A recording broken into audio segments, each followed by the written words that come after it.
नमस्कार मित्रांनो, जर तुम्ही ग्रामीण भागात राहत असाल आणि घरकुल योजनेचा लाभ घेत असाल तर तुमच्यासाठी राज्य सरकारच्या वतीने एक अतिशय दिलासादायक आणि अत्यंत महत्वाची माहिती समोर आली आहे।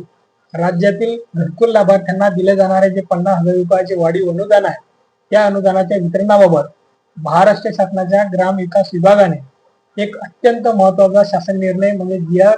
निर्गमित केला आहे। अनुसूचित जाती प्रवर्गातील पात्र लाभार्थ्यांच्या खात्यात हे वाढीव पैसे जमा करण्यासाठी शासनाकडून तब्बल 39,86,73,800 रुपयाचा निधी प्रत्यक्ष वितरित करायला अधिकृत मंजुरी देण्यात आली आहे। नक्की हा निधी कोणत्या लाभार्थ्यांना मिळणार, किती रक्कम वितरित होणार आणि या सर्व प्रक्रियेमागे नक्की सरकारचे काय धोरण आहे, ही संपूर्ण माहिती आज आपण या व्हिडिओमध्ये सलग आणि सोप्या भाषेत समजून घेणार आहोत। त्यामुळे हा व्हिडिओ स्किप न करता शेवटपर्यंत नक्की बघा आणि आपल्या चॅनलला नक्की सबस्क्राईब करा। मित्रांनो, आपल्या महाराष्ट्र राज्यामध्ये सर्वांसाठी घरे या धोरणाअंतर्गत केंद्र पुरस्कृत आणि राज्य पुरस्कृत विविध घरकुल योजना राबवल्या जात आहेत।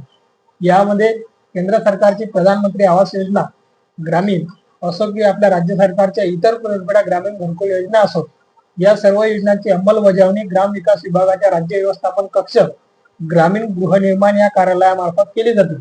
या योजनेअंतर्गत घरकुल बांधणाऱ्याला लाभार्थ्यांना मदतीचा मोठा हात मिळावा म्हणून राज्य शासनाने 4 एप्रिल 2025 च्या शासन निर्णयानुसार घरकुलाच्या मूळ अनुदानाशिवाय राज्य सरकारच्या खिशातून अतिरिक्त 50,000 रुपये वाढीव देण्याचा एक खूप मोठा निर्णय घेतला होता। राज्यामध्ये या वाढीव 50,000 रुपयाच्या अनुदानासाठी अनुसूचित जाती प्रवर्गातील एकूण 1,61,373 घरकुल लाभार्थ्यांना मंजुरी देण्यात आली होती। आता या सर्व पात्र लाभार्थ्यांना हे वाढीव अनुदान वितरित करण्यासाठी सामाजिक न्याय व विशेष सहाय्य विभागाच्या माध्यमातून 2026 ते 27 या आर्थिक वर्षात एकूण 199 कोटी 33 लाख रुपयाच्या बजेटची तरतूद करण्यात आली होती। या एकूण अर्थसंकल्पीय तरतुदीपैकी पहिल्या टप्प्यात 20% निधी म्हणजे 39,86,73,800 रुपये इतका निधी प्रत्यक्ष वितरित करण्यास वित्त विभागाची मान्यता दिली आहे आणि त्यासाठी ग्राम विकास विभागाने हा सुधारित अधिकृत शासन निर्णय प्रसिद्ध केला आहे।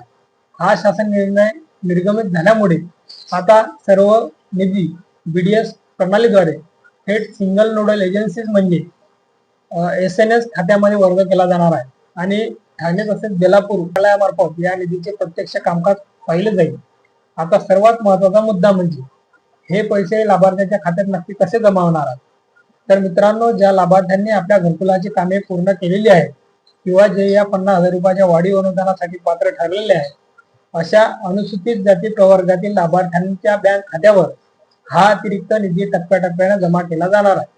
शासनाने सर्व संबंधित अधिकाऱ्यांशी अगदी कडक सूचना दिल्या आहेत की हा निधी कोणत्याही आर्थिक अनियमिततेशिवाय विविध वेळेत खर्च करायचा आहे आणि दरमहा लाभार्थ्यांच्या खात्यात पैसे थेट जमा झाल्याचा अहवाल शासनाकडे सादर करायचा आहे। तर मित्रांनो, घरकुल योजनेच्या वाढीव 50,000 रुपयाच्या निधीबाबत हा होता आजचा नवीन शासन निर्णय। जर तुमच्या गावात नात्यात कोणी अनुसूचित जाती प्रवर्गातील घरकुल लाभार्थी असेल तर त्यांच्यापर्यंत हा व्हिडिओ नक्की शेअर करा, जेणेकरून त्यांना सुद्धा या हक्काच्या 50,000 रुपयाच्या वाढीव अनुदानाची अचूक माहिती मिळेल। हा संपूर्ण जी आर तुम्हाला महाराष्ट्र शासनाच्या अधिकृत संकेतस्थळावर पाहायला मिळेल।